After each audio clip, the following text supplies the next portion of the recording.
ঈদুল আজহা উপলক্ষে অনেকেই ইতিমধ্যে বাড়ি ফেরা শুরু করেছেন। এ নিয়ে সাভারের বাইপাল থেকে আমাদের সাথে যুক্ত হচ্ছেন সহকর্মী মাহিদুল ইসলাম। তার কাছ থেকে একটু বিস্তারিত জেনে নেব। মাহিদুল, সড়কে পরিবহনের চাপ কেমন দেখছেন? বাড়ি ফেরা মানুষের ভিড় কেমন?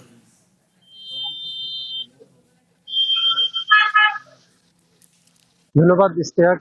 আমি এই মুহূর্তে আছি নবীনগর চান্দা মহাসড়কের বাইপাইল বাস স্ট্যান্ড এলাকায়।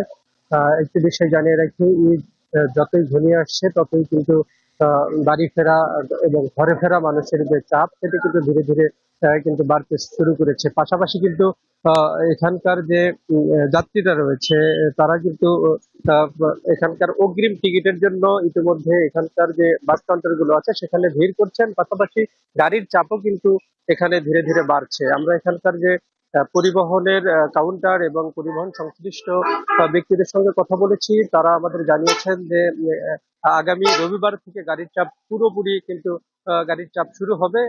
এখন পর্যন্ত গাড়ির চাপ যতটুকু আছে ততটুকু কিন্তু ঈদ উপলক্ষে এখানে যে গাড়ির চাপ থাকার কথা সেটি কিন্তু এখন পর্যন্ত শুরু হয়নি। কিন্তু ঈদ আগামী রোববারের পরে কিন্তু এখানে এখানে গাড়ির চাপ, প্রচন্ড গাড়ির চাপ হবে এবং এখানে যে শিল্পাঞ্চল সাভার, এই শিল্পাঞ্চল সাভারের প্রায় সহস্রাধিক পোশাক কারখানা রয়েছে, পাশাপাশি অন্যান্য কলকারখানা রয়েছে। সেসব কলকারখানার কিন্তু প্রায় লক্ষ লক্ষ শ্রমিক এই পথ দিয়েই কিন্তু তারা তাদের ঈদের আনন্দ ভাগাভাগি করার জন্য গ্রামে ফিরবেন।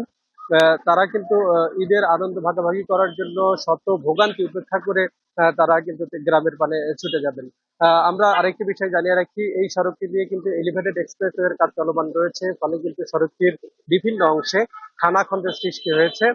একই সাথে এখানকার যে নির্মাণ সামগ্রী রয়েছে সেই সব নির্মাণ সামগ্রী কিন্তু রাস্তার রাস্তার পাশে কিন্তু এখানে রাস্তার পাশে কিন্তু স্তূপ করে রাখা হয়েছে। ফলে কিন্তু এখানকার যে গাড়ির চাপ সৃষ্টি হওয়ার সাথে সাথেই কিন্তু এখানে যানজট সৃষ্টি হবে বলে এখানকার যে পরিবহন সংশ্লিষ্টরা রয়েছেন তারা কিন্তু আমাদের জানিয়েছেন।